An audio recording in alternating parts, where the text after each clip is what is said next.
Hai, masih bersama saya Mr. Z bicara. Tentu saja bicara tentang kebenaran berdasarkan fakta, data, dan realita. Sebenarnya saya lama ya ingin mengungkapkan hal ini, tetapi saya menunggu momen yang paling tepat. Ya, setelah ada salah seorang ahli mengatakan bahwa apa yang dilakukan oleh pihak Baim Wong terkait dengan data milik Paula Verhoeven yang diambil secara tanpa izin ternyata masuk pada bagian illegal access. Sebenarnya hal ini sudah diungkapkan oleh pengacara Paula, Alfon Kurnia Palma. Namun belum ada yang berkomentar terkait dengan illegal access. Nah, setelah ada ahli yang berbicara terkait dengan illegal access, maka langsung ya saya mereaksi hal ini ya. Sebagaimana yang sudah saya tayangkan sebelumnya, illegal access adalah perbuatan melanggar undang-undang. Saya sekali lagi ingin membacakan kepada Anda semua tentang illegal access. Illegal access ya, yang pertama ini dari Polda Metro Jaya ya. Kejahatan illegal access merupakan bagian meretas sistem keamanan atau jaringan orang lain maupun perusahaan untuk mendapatkan informasi atau mendapatkan keuntungan lainnya. Itu ya kejahatan ya, illegal access. Nah, terkait dengan illegal access ini ternyata dibantah oleh pengacara Baim Wong. Pengacara Baim Wong, Fahmi Bahmid, selalu mengatakan bahwa itu kan suami istri. Ya berlindung dengan kalimat suami istri. Sementara undang-undang mengatakan bahwa setiap orang dilarang atau orang yang melakukan perbuatan illegal access ini adalah pelanggaran pidana. Ya, coba kita dengarkan sekali lagi bagaimana pernyataan Fahmi Bahmid ketika mengungkapkan bahwa illegal access ya terkait dengan suami istri. Berikut ini. Tidak boleh. Saksinya yang jelas orang yang mengetahui adanya peristiwa, adanya kejadian, yang melihat, mendengar, dan ada di satu tempat kejadian. Bang, ini berarti yang dibawa saksi ini berarti dia mengetahui betul tentang peristiwa yang fakta waktu itu tersebut, Bang? Ya, ada dia melihat sesuatu. Bang, kalau pengacara sebelah bilang bahwa Baim ngomongnya telah jelas, legal access lah. Suami istri, suami istri. Memang Baim bukan suaminya. Itu ada aturannya lah. Jadi nggak perlu saya menguliai lagi tentang illegal access. Illegal access itu kalau memang ada larangan, orang tidak punya hak diberikan HP-nya, dilihat di depannya, di apanya.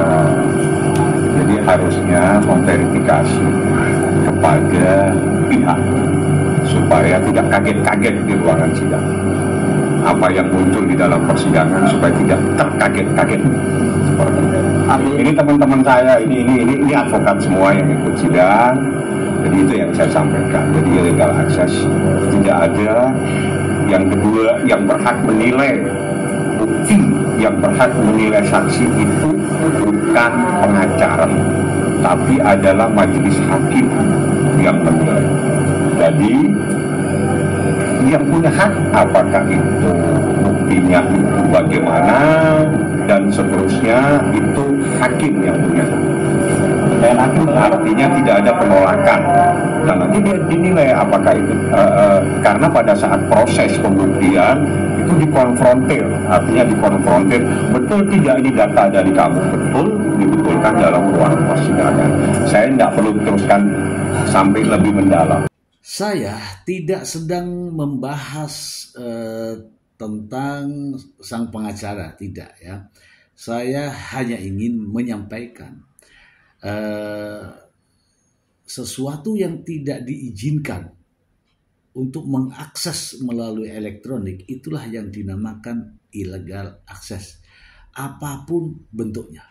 Saya kasih contoh, seorang bendahara ketika mengakses terkait dengan keuangan, walaupun dia memiliki akses untuk masuk, ada PIN, ada password, ada segala macam, sandi, namun kegiatannya, ingat ya, kegiatannya adalah memindahkan uang misalnya, mentransfer uang misalnya, atau dengan cara-cara itu dia mendapatkan keuntungan dari perusahaan yang tentu saja tidak mendapatkan izin dari pimpinan perusahaan. Dan itu akhirnya terjadilah penggelapan uang dengan cara illegal access. Walaupun dia memiliki PIN, walaupun dia memiliki password, walaupun dia memiliki sandi, tetapi kegiatannya itulah yang dilarang. Ya, teman-teman ya. Saya ingin membacakan sekali lagi apa sih illegal access ya.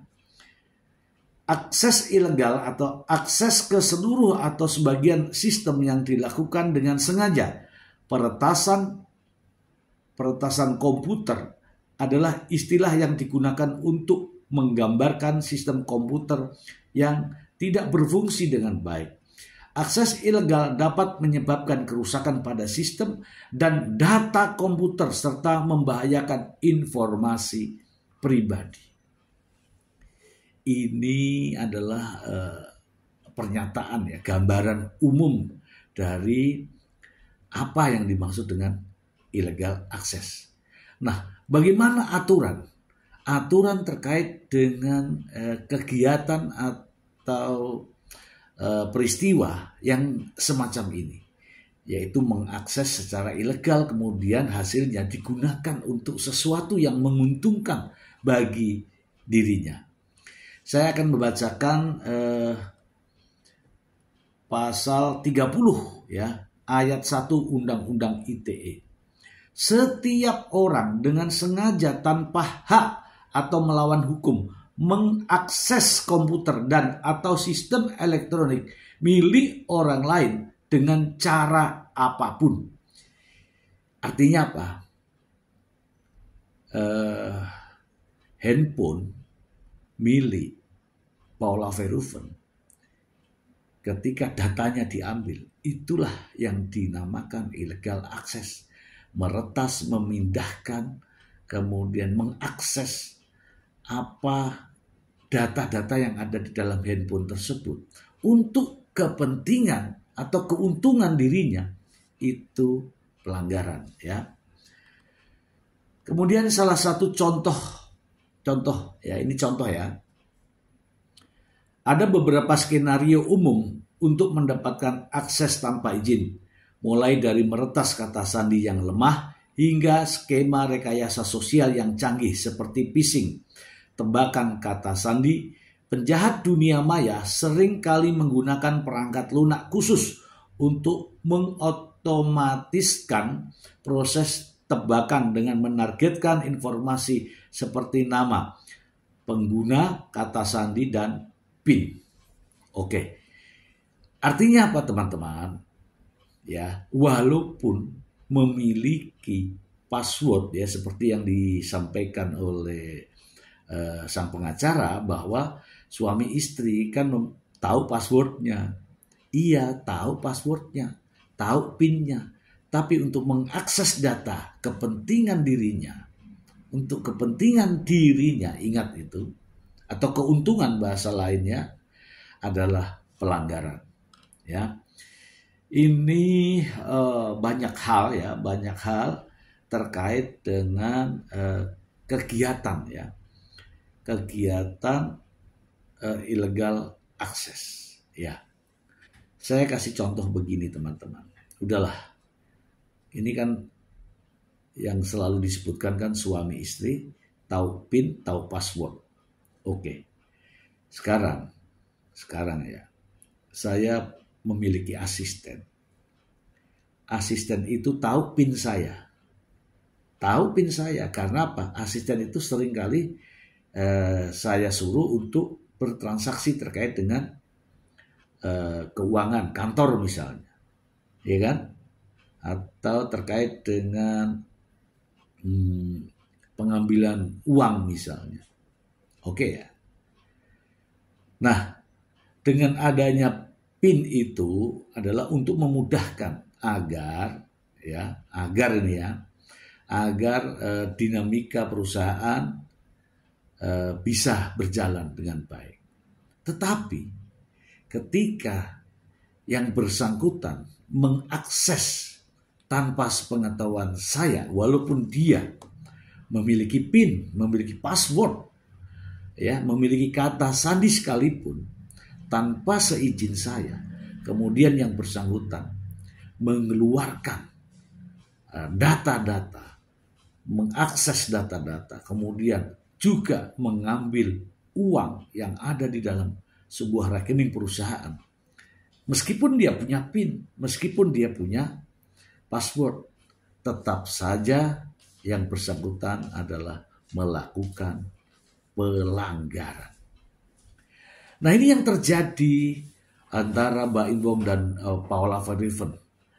Betul, suaminya memiliki password, betul.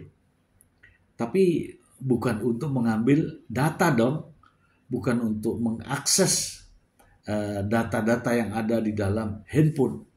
Kalau benar ini terjadi, ini sebuah pelanggaran. Sebagaimana yang dikatakan oleh ahli, ya, saya ulangi lagi, ahli berikut ini. Ini lagi rame nih Bang, nah kasusnya perceraian Mbak Aim dan Paula kemarin.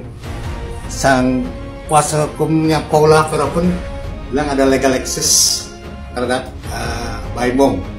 Sementara pihak Mbak Imbong membantah ada legal access karena dia hubungan suami istri. Ya, seperti apa nih Bang? Abang melihatnya sebagai praktisi hukum. Nah, yang dimaksud illegal access dalam kasus perceraian Mbak Imbong sama Paula Verhoeven itu dalam hal data apa yang disampaikan? Mungkin nggak sebagai bukti-bukti Bang di dalam persidangan gitu Bang. Data-data itu untuk di persidangan didapatkan dari mana? Kemarin saya tanya apa dari handphone, katanya handphone suami istri nggak apa-apa katanya. Jadi data itu diperoleh dari HP. Ya, mungkin dari handphone ya. Yes. Nah, jadi bisa saya terangkan bahwa sesuatu itu yang diperoleh, ya, yang diperoleh sekali lagi data milik orang lain, ya, di mana data milik orang lain itu diakses, dikopi, dipindahkan, bahkan dibuat menjadi suatu dokumen alat bukti dalam persidangan, itu jelas adalah pelanggaran ataupun itu jelas adalah illegal access.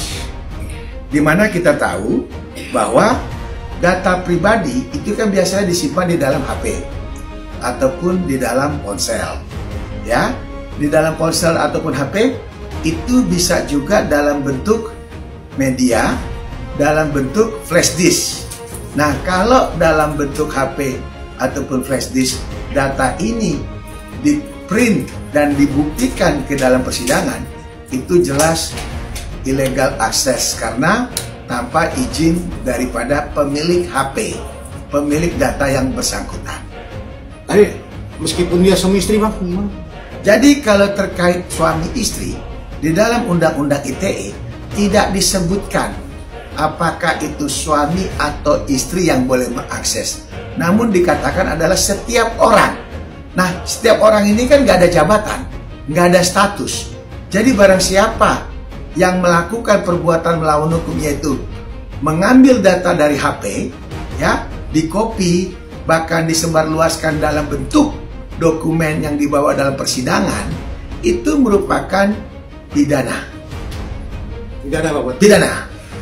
Ya kan? Buktinya bisa dibilang gugur atau tidak sah atau gimana Pak? Jadi kalau terkait data yang disampaikan dalam persidangan dengan diperoleh tanpa izin pemilik data tersebut ataupun pemilik HP ataupun pemilik flash disk, itu jelas namanya illegal access. Ya, berarti kan ilegal.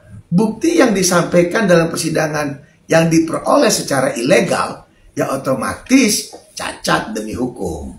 Tinggal nanti pada saat kesimpulan itu pihak pengacara yang merasa keberatan kliennya datanya diambil, itu bisa menulis keberatan di dalam kesimpulan. Dan bisa, keberatan berarti Bang. Dan bisa melaporkan mungkin Bang. Dan itu bisa dilaporkan, cuman tunggu dulu setelah putusnya persidangan. Dengan menggunakan putusan persidangan, itu dibawa ke polisi.